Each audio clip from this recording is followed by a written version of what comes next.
오늘 복된 주일날 우리에게 주시는 하나님의 말씀, 우리 구약성경에서 두 군데 말씀을 찾아봅니다. 먼저 욥기 23장 10절 말씀, 구약성경 784쪽에 있습니다.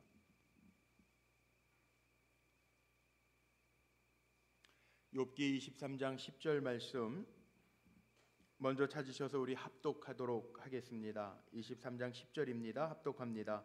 그러나 내가 가는 길을 그가 아시나니 그가 나를 단련하신 후에는 내가 순금같이 되어 나오리라. 아멘. 한 군데만 더 찾아봅니다. 예레미야서 29장 11절로 13절에 있는 말씀입니다. 구약성경 1097쪽 예레미야서 29장 11절에서 13절 말씀입니다.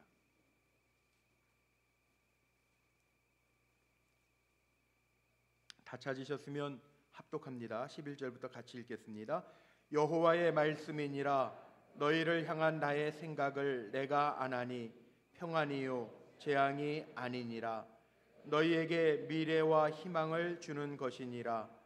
너희가 내게 부르짖으며 내게 와서 기도하면 내가 너희들의 기도를 들을 것이요 너희가 온 마음으로 나를 구하면 나를 찾을 것이요 나를 만나리라.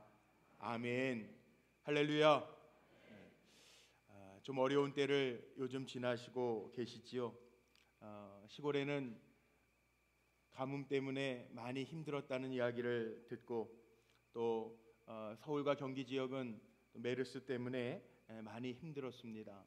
지난주에도 신방하면서 우리 권사님 한 분 만나 뵙는데 사람이 많이 다니지 않으니까 자영업 하시는 분들이 많이 힘들대요. 카페도 식당도 우리 교회도 카페 식당 하시는 성도님들이 좀 계신데 많이 어렵다라고 하는 이야기 듣고 제가 기도해드리고 그 다음에 희망을 전하고 왔습니다. 우리 오늘 인사를 좀 이렇게 했으면 좋겠습니다. 조금만 더 기다리며 기도합시다. 하나님의 계획이 있습니다. 한번 좀 우리 인사하시고 축복하시죠. 우리 조금 더 기다리며 기도합시다. 하나님의 계획이 있습니다. 할렐루야. 하나님의 계획이 있습니다. 믿으시길 바랍니다. 어려움으로 끝이 아닙니다. 오늘도 주님 바라보면서 예배하는 자리에 귀한 자리에 나오셨는데 바라기는 한 분 한 분에게 기도의 제목 속에 하나님 부어주시는 은총과 소망이 가득하시기를 바랍니다. 2차 세계대전 때 이런 유명한 일화가 하나 있습니다. 종군 기자가 전쟁터에 가서 취재를 하다가 포탄이 비오듯 또 총알이 빗발치듯 날리는 전쟁터에서 병사에게 이런 질문을 합니다. 당신은 무엇을 원하십니까? 전쟁 속에 죽어져가는 옆에 전우들이 있는 상황에서 이 병사가 이렇게 대답하죠. 나에게 내일을 주십시오. Give me tomorrow. 나에게 내일을 허락해 주옵소서. 주십시오. 그렇게 부탁합니다. 사람이 살아가면서 이 희망이 있다라고 하는 거 참 중요합니다. 무기수라고 하는 사람들이 왜 큰 형벌인지 아십니까? 이게 언제 나갈지 모르기 때문에 정말 큰 형벌입니다. 희망이 있다라고 하는 것이 우리의 삶을 지탱하게 하는 힘이기도 합니다. 언젠가 병원에 한번 갔더니 병원에 이런 문구가 있더라고요. 오늘이란 어제 세상을 떠난 환우가 그토록 살고 싶었던 내일이었다. 저는 그 말이 많이 마음에 와 닿았습니다. 요즘 몇 해 전에 그 삼포 세대라고 하는 요즘 젊은 세대를 가리켜서 삼포 세대라는 이야기를 많이 합니다. 연애를 포기하고 결혼을 포기하고 출산을 포기한다. 3, 4년 전에 젊은이들을 가리켜 삼포 세대 세 가지를 포기한 세대라 이야기하는데 그 이후에도 5포 세대 5가지를 포기한 세대라고 하는 이야기, 취업과 내 집 마련을 포기했다. 5포 세대라고 하는 이야기를 하기도 하고요. 요즘에는 7포 세대라고도 이야기합니다. 그 5가지에다가 인간관계도 포기하고 미래의 희망도 포기했다. 7포 세대까지 등장했는데 경제적으로 사회적으로 압박이 심한 현 세대를 살면서 젊은이들이 갖는 마음이기에 마음이 참 아프고 그 고통이 얼마나 클까 가히 짐작이 되어집니다. 얼마 전에 우리 감리교회 그 네팔 지진 구호단이 네팔 구호 지지단 그 구호단이 지진의 구호단이 네팔을 다녀와서 목사님 의사로 조직된 이 구호단이 한 2, 3주 동안 구호 활동을 하고 와서 감리교 교단 교계지에다가 글을 실었습니다. 보시는 사진에도 이렇게 구호 활동하는 게 나와 있죠. 그런데 거기에 한 목사님이 글을 쓰면서 제가 중간 부분을 좀 읽어드리려고 하는데 이런 내용입니다. 이번 재난을 보면서 인간은 내일을 보장받지 못하는 나약한 존재임을 다시 한번 깨달았습니다. 갑작스런 지진이 없었더라면 현지 주민들과 관광객들은 여느 날과 다름없이 하루의 삶을 즐기며 열심히 살고 있었을 것입니다. 지진으로 한순간에 그들의 생명과 삶의 터전을 빼앗겨 버렸습니다. 달나라를 정복하고 화성을 탐사하는 과학도 충돌하는 지각의 변동을 알 길도 막을 길도 없었습니다. 참으로 기가 막힌 참상들이 일어난 것입니다. 중간에 제가 생략해서 읽었는데 이게 인간의 모습이고 현 주소입니다. 몇 해 전에는 우리가 아는 것처럼 유전학계에서 게놈 프로젝트, 줄기세포 프로젝트, 그래서 인간의 유전자 가운데 10만 개나 되는 유전자 지도를 그려 완성했다. 그래서 엄청나게 큰 뉴스거리 기사화가 되었던 기억이 납니다. 이제 인간이 머지않아 모든 질병을 정복할 근거를 마련했다라고 하는 기사의 내용도 기억이 납니다. 그렇지만 요 근래에 메르스 사태를 보면서 죽음의 공포로부터 벗어날 수 있는 길이 우리 인간의 능력 안에는 없구나라는 한계를 느끼게 됩니다. 이런 일들을 보면서 하나님의 말씀을 다시 찾아보는데 이번 달 말씀의 주제처럼 이 함께라고 하는 게 왜 중요할까? 특별히 우리를 만드신 하나님을 고백하면서 창조주 하나님과 함께라고 하는 게 왜 중요한가? 인간의 미래와 희망은 창조자이신 하나님의 손에 있기 때문에 중요한 것입니다. 과학이나 우리가 배우는 지식이 우리의 미래를, 우리에게 희망을 주는 것은 아닙니다. 성경은 아주 분명하게 말씀합니다. 우리 인간의 미래와 희망은 하나님께 달려 있습니다. 미래의 주인은 여호와이시고 미래의 결정은 하나님의 손에 달려 있습니다. 인간은 미래에 대해 아는 것이 하나도 없습니다. 한치 앞을 내다볼 수 있는 눈이 우리에게는 없습니다. 보이는 것이 절대로 다가 아닙니다. 우리는 하나님의 언약에 근거한 하나님의 백성임을 믿고 사시기를 바랍니다.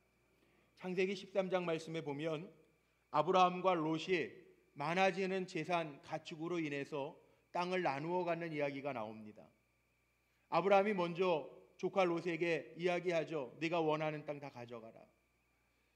창세기 13장 10절 이하의 말씀에 보면 조카 롯이 눈을 들어 요단을 봅니다. 요단을 보면서 이렇게 얘기하죠. 물이 넉넉하고 하나님의 동산 같기도 하고 애굽 땅처럼 비옥하다. 그래서 그 땅을 선택하지만 그 땅은 죄악의 심판의 땅이었습니다. 아브라함에게 하나님 말씀하십니다. 눈을 들어 동서남북을 보라. 그리고 하나님이 아브라함에게 이렇게 선포하시죠. 그 땅을 너와 네 자손에게 주리라. 우리가 복받는 이유는요, 내가 잘해서라고 우리가 착각하면 안 됩니다. 우리가 분명하게 기억해야 할 것이 있습니다. 우리가 누릴 수 있는 복은 하나님의 언약 안에 있음을 기억하며 사시기를 바랍니다. 하나님의 약속이기 때문에, 하나님의 약속, 하나님의 보장이기 때문에 우리가 힘있게 살아갈 수 있는 것이고 미래의 희망을 품고 살아갈 수 있음을 잊으면 아니 됩니다. 창조주 하나님은 모든 것을 아시는 하나님.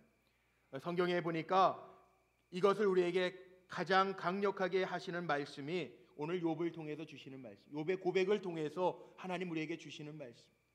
오늘 함께 목소리를 맞추어서 읽었던 욥기 23장 10절 말씀을 보면 이렇게 기록되어져 있죠. 그러나 내가 가는 길을 그가 아시나니. 오늘 예배 자리에 앉은 한 분 한 분의 가는 길을요, 사람의 모습과 형편과 처지에 따라 길은 다를지 몰라도 그 길을 하나님은 알고 계십니다. 그러나 하나님은 내가 가는 길을 아시나니, 그러나라고 하는 단어는 우리가 말하는 접속부사인데 앞에 나오는 단어와 상반된 이야기를 할 때 쓰는 단어입니다. 욥기 23장 8절과 9절 말씀에 보면 이렇게 기록되어져 있습니다. 욥이 고백하는 겁니다. 내가 앞으로 가도 그가 아니 계시고 뒤로 가도 보이지 아니하며 그가 왼쪽에서 일하나 내가 만날 수 없고 그가 오른쪽으로 돌이키시나 내가 배울 수 없구나 고백하는 거예요. 눈으로는 하나님이 보이지 않고 하나님이 느껴지지 않는데, 그러나 나의 가는 길을 하나님이 아신다는 거예요. 눈으로 보이지 아니하지만 오늘 예배드리는 자리에 앉으신 여러분들 분명하게 기억해야 될 것이 있습니다. 하나님이 내 가는 길을 아십니다. 그리고 필요할 때마다 여호와 이레로 함께해 주실 것입니다. 하나님 임마누엘로 지금도 이 순간에도 어려워 힘들어하고 있는, 때로는 낭망하고 있는 내 마음속에도 주님은 임마누엘로 함께 하십니다. 어제나 오늘이나 동일하신 하나님은 영원토록 우리의 모든 것을 아십니다. 심지어는 생각까지도 아십니다. 우리의 과거도 현재도 미래도 아시는 하나님이십니다. 예레미야 선지자를 하나님이 택하여 부르실 때 예레미야서 시작 부분의 1절로 5절 말씀에 보면 이렇게 기록합니다. 하나님이 예레미야 선지자에게 이렇게 말씀하십니다. 내가 너를 모태에 짓기 전에 너를 알았고 내가 너를 태에서 나오기 전에 너를 구별하였고 너를 열방의 선지자로 세웠노라. 하나님이요, 태에서 우리가 생겨지기 전에 이미 우리를 아셨고 태에서 성별하셨고 우리를 이 땅에 하나님의 계획 가운데 보내셨다라는, 우리는 아무것도 아닌 존재가 아니라 하나님의 계획을 가진 존재라는 것 잊지 마시고 사시기를 바랍니다. 다윗도 이런 고백을 합니다. 시편에서 보니까 시편 139편에 이런 고백을 다윗이 해요. 내 형질이 이루어지기 전에 주의 눈이 보셨고, 내가 만들어지기 전에 주님이 나를 보셨다는, 나를 위하여 정한 날이 하루도 되기 전에 주의 책에 다 기록이 되었나이다. 하나님 우리의 미래까지도 다 아신다는, 우리는 지금을 살지만 하나님은 우리의 미래까지도 다 아신다라고 하는 고백을 하고 있어요. 오늘 예레미야서 29장 11절 말씀 함께 읽었는데 하나님의 계획이 뭔지 아세요? 우리 한번 화면에 나와 있는 말씀 힘있게 같이 한번 읽어보죠. 하나님의 계획입니다. 여호와의 말씀이니라. 너희를 향한 나의 생각을 내가 아나니 평안이요 재앙이 아니니라. 너희에게 미래와 희망을 주는 것이니라. 아멘. 아멘. 표준 세번역에 쉽게 나와 있는 성경에 보니까요, 이 말씀을 이렇게 풀었더라고요. 너희를 두고 계획하고 있는 일들은 오직 나만이 알고 있다. 내가 너희를 두고 계획하는 일들은 재앙이 아니라 번영으로서 너희에게 미래에 대한 희망을 주려는 것이라. 하나님만이 우리의 앞날을 아신대요. 하나님이 계획해 놓으셨대요. 여러분 이게 믿어지시기를 바랍니다. 이게 안 믿어지니까 우리가 낭망하기도 하고 절망하기도 하고 힘들어하기도 하는데, 하나님의 계획, 여호와의 말씀이니라 우리에게 주시고자 하는 것은 재앙이 아니고 평안이고 번영이라는 거예요. 지금 좀 어려워도 우리 미래에 희망을 가지고 일어날 수 있는 성도님들이 되시기를 바랍니다. 입으로만 주님이 복 주신 하나님이라고 찬양하지 말고요, 정말 오늘 우리 찬양대가 찬양해 주신 것처럼 일어나 깨어 하나님이 복 주시는 하나님, 내 미래와 계획을 가지고 계신 하나님을 찬양할 수 있는 성도님들이 되시기를 바랍니다.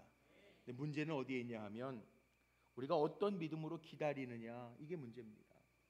하나님 분명히 우리를 향한 계획을 가지고 계시는데, 재앙이 아니라 번영이라고 하는 계획을 가지고 계시는데, 우리가 덜 기다릴 수 없는 문화의 시대를 우리가 지금 살고 있어요. 잘 기다리질 못한다고요. 믿음을 가지고 기다리면 되는데, 조금만 더 인내하면 되는데 기다리지 못하는 시대. 요즘에 은행 가서 줄 서는 것 불편해서 우리 인터넷 뱅킹, 폰 뱅킹이라는 거 하잖아요. 은행까지 가지 않아도, 마트에 가서도 계산대에 사람들 많으면 불편해서 셀프 계산대 가서 스스로 찍어서 계산하고 나오잖아요. 요즘은 외국처럼 우리나라에도 주유소 옆에 이렇게 드라이브스루라고 하는 그 장치를 만들어 놓고요, 뭐 햄버거나 간단한 식사를 주문해서 바로 창문만 내려서 받아오는 식당도 있더라고요. 점점 기다리기 어려운 세대를 우리가 사는 것 같아요. 그런데 빠르게 살아가는 이 시대에 우리가 살고 있지만 나를 향한 하나님의 계획은 아니라는 거예요. 시편 27편 14절 말씀해 보니까 어떻게 해야 되느냐, 우리 이 말씀도 한번 좀 힘있게 읽어보죠. 같이 읽겠습니다. 너는 여호와를 기다릴지어다. 강하고 담대하며 여호와를 기다릴지어다. 아멘. 기다리십시오. 기도하면서 기다리십시오. 하나님의 계획이 있습니다. 낭망하지 마십시오. 하나님 도와주실 것을 믿으시기를 바랍니다. 저는 희망이라고 하는 것은 믿음에서 나온다고 생각해요. 믿음이 없는 사람은 절대 희망이 없습니다. 근데 믿음이 있는 사람은요, 하나님이 함께 하실 거라고 하는 믿음이 있는 사람은 희망이 있습니다. 오늘 예배에 나오신 분들이 이 희망 가지시기를 바랍니다. 이 믿음 가지시기를 바랍니다. 우리가 하나님을 기다리면 반드시 하나님이 하실 거라고 하는 믿음으로 사시기를 바랍니다. 지난주에도 읽었지만 이사야서 41장 10절의 말씀이 있잖아요. 우리가 잘 아는 말씀, 두려워하지 말라, 내가 너와 함께 할 것이라. 놀라지 말라, 나는 네 하나님이 될 것입니다. 내가 너를 굳세게 하리라. 참으로 너를 도와주리라. 참으로 의로운 나의 오른손으로 너를 붙들리라. 이게 하나님의 보장이에요. 하나님이 보장해 주시고 하나님이 붙잡아 주시겠다고 약속하고 계신데 두려워하지 말고 담대함으로 일어날 수 있는 성도님들이 되시기를 주의 이름으로 간절히 축복합니다. 한 2달 전에 여호수아서 강해서를 제가 끝냈는데, 여호수아서를 읽으면서 제일 많이 제 마음속에 위로가 됐던 단어가 있습니다. 능하신 나의 손으로. 여호수아서를 읽어가면서 반복해서 나오는 단어입니다. 능하신 나의 손. 하나님의 손 능하시다고요. 능하신 하나님의 손으로 여리고성을 무너뜨리셨잖아요. 사람의 힘으로 할 수 없는 것. 능하신 하나님의 손으로 요단강, 넘실넘실대는 요단강을 마르게 하시잖아요. 그게 하나님의 능하신 손 아닙니까? 하나님의 능하신 손으로 가나안에 있는 많은 족속들을 물리치게 하시잖아요. 오늘 우리에게 하나님의 능하신 손이 필요하죠. 우리 성도들에게 그 능하신 손, 하나님의 능하신 손이 움직여짐이 보여지시기를 주의 이름으로 간절히 축복합니다. 일본에서 실제 있었던 일인데, 우리가 아는 미쓰비시라고 하는 일본의 큰 회사가 있지 않습니까? 이 미쓰비시에서 직원들을 채용하는데요, 한 유능한 청년이 입사 원서를 내고 시험에 응시했어요. 근데 결과가 인터넷으로 조회를 해보니까 떨어진 겁니다. 아주 실력이 있는 친구고 또 입사하기 위해서 열심히 준비해 놓은 터라 낭망이 너무 컸어요. 자기가 떨어졌다라고 하는 소식을 듣고요, 자살을 하고 맙니다. 얼마 후에 집으로 동봉된 합격 통지서가 왔어요. 회사의 실수, 컴퓨터 실수로 말미암아 당신이 수석을 했는데 이렇게 낙방한 걸로 컴퓨터에 잘못 올라갔었습니다. 사과문과 함께 합격 통지서가 온 거예요. 나중에 이 소식이요, 이미 시험에 떨어졌다고 하는 소식을 받고 자살했다라고 하는 이 소식이 미쓰비시의 사장의 귀에까지 들어갔어요. 근데 사장이 뭐라고 그랬냐 하면, 어떻게 보면 안타까운 일이지만 회사를 위해서는 잘된 일인지도 모르겠다. 이유가, 그렇게 나약한 의지를 가지고 사는 사람이라면, 수석으로 입시에 통과했다면, 취업에 수석을 했다면 반드시 시간이 지나면 그 사람은 이 회사에, 우리 회사에 중역이 됐을 텐데, 그렇게 나약한 의지를 가지고 사는 사람이라면 무슨 도움이 되었겠는가? 이게 실제 일본에서 일어난 일이라고 그래요. 여러분, 하나님을 의지하는 자는 결코 나약하게 흔들리거나 쉽게 쓰러지지 않습니다. 저는 하나님을 의지하는, 그래서 예배 자리에 나와서 주님을 바라보고 십자가의 능력을 의지하는 성도들에게 강하게 하신 하나님의 역사가 임하기를 주의 이름으로 축복합니다. 지난 주간에도 우리 청년 중에 하나가 취업의 문을 두드리다가 좋은 데 취직을 했다고 너무 기뻐서 그 응답을 받자마자 저에게 문자를 보냈어요. 얼마나 저도 좋았는지 축복해 줬습니다. 근데 하루가 지나가지고 회사에서 그 취업 허락 받았던 거를 조금 미룬다고 이렇게 문자가 또 왔대요. 얼마나 많이 낙심됐겠어요.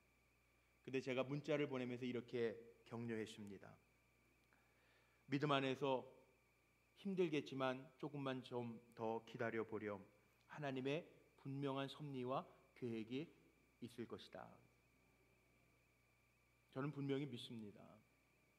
하나님의 섭리와 계획이 있음을 믿습니다. 우리가 하나님의 사람이라면 하나님의 계획이 있습니다. 물론 살아가다 보면 장애물을 만날 때가 있습니다. 광야와 같은 거친 길을 걸을 때가 있고 넘어야 될 산을 만날 때가 있습니다. 때로는 생각지도 못했던 풍랑이 일기도 합니다. 성경에 보니까 다 그렇더라고요. 하나님의 사람이라고 탄탄대로를 가는 게 아니라 생각지도 못했던 풍랑도 만나고 거친 파도도 만나고 산 넘어야 될 산도 만납니다. 대표적으로 복음서에 보면요, 예수님이 타신 배에 제자들과 함께 강을 건너 바다를 건너 가시는데 예수님이 타신 배에 풍랑이 있습니다. 예수님은 배 밑에서 주무시고 계시고 제자들은 어부도 있으니까 별 방법들을 다 생각해 봤겠죠. 그런데 하다 안 되니까 배 밑에서 주무시고 계시는 주님을 깨웁니다. 주님이 일어나셔서 제자들에게 이렇게 꾸짖습니다. 어찌하여 무서워하느냐, 이 믿음이 적은 자들아. 여기엔 두 가지 의미가 있을 겁니다. 내가 너희들과 함께 하고 있는데 왜 무서워하느냐라고 하는 꾸지람이 있을 수 있고, 또 하나는 진작 나를 깨우지 그랬느냐라고 하는 두 가지 의미가 있을 수 있어요. 예수님과 함께 했던 제자들도 예수님과 함께 타고 가는 배 안에서 두려움과 염려로 주여 죽겠나이다, 그리고 주님을 깨우는 장면이 나옵니다. 우리의 삶 속에도 마찬가지예요. 때로는 주님 구원하셔서 우리가 죽겠나이다, 우리가 울부짖을 때도 있을 겁니다. 그러나 사탄은요, 지금도 여전히 사도 바울이 이야기한 것처럼 공중권세를 잡은 사탄은 우리를 자꾸 흔들어요. 우리를 시험합니다. 그러나 흔든다고 시험한다고 주저앉으면 우리는 하나님의 사람이 아니에요. 하나님의 사람은 하나님 앞에 내어 맡기고 하나님이 나와 함께 하시는 계획이 있기에 하나님 반드시 하실 거라고 하는 믿음으로 일어나는 사람이 하나님의 사람인 줄로 믿습니다. 오늘 우리 찬양대가 찬양해 주신 것처럼 일어나라, 깨어 찬양하라. 주님이 복의 근원이심을 기억하면서 주님을 찬양할 때 주님의 역사가 우리에게 임할 줄로 믿습니다. 저는 새가족 신방을 가면 시편 4편에 있는 말씀을 많이 인용합니다. 시편 4편은 다윗의 대표적인 기도인데 다윗이 이렇게 기도를 시작합니다. 내 의의 하나님이여, 내가 부를 때에 응답하소서. 곤란 중에 나를 너그럽게 하셨사오니 나를 긍휼히 여기사 나의 기도를 들으소서. 하나님은 의로우신 하나님이기 때문에 우리가 믿음을 가지고 기도할 때 외면하지 아니하시고 우리를 긍휼히 여기시는 살아계신 하나님이십니다. 사단이 우리의 앞길을 막을 때가 있어요. 오늘 이 자리에서 예배하면서도 어떤 분은 건강이 무너져서 힘들어하시는 분들이 있습니다. 어떤 분은 사업을 실패해서 어려워하는 분들도 이 자리에 계십니다. 부부 문제 때문에 기도하면서 하나님 때문에 참는다고 그리고 이 자리에 앉아 계신 분도 계세요. 어떤 분은 자녀가 방탕하게 살아서 힘들어하는 분도 있어요. 어떤 분들은 인간관계가 무너져서 아파하는 분들도 있고, 어떤 분들은 다른 사람에게, 믿었던 사람에게 속아서 부채의 문제를 안고 예배하는 분들도 있습니다. 문제만 보면 시련의 늪에 빠질 수밖에 없는데 오늘 이 자리가 하나님 나를 구원하소서, 하나님 내 기도를 들으소서, 다윗이 기도했던 것처럼 하나님, 의로우신 하나님, 내 기도를 들으사 나를 긍휼히 여겨 주옵소서 기도하면서 하나님의 손이 느껴지는 은혜의 자리가 되시기를 바랍니다.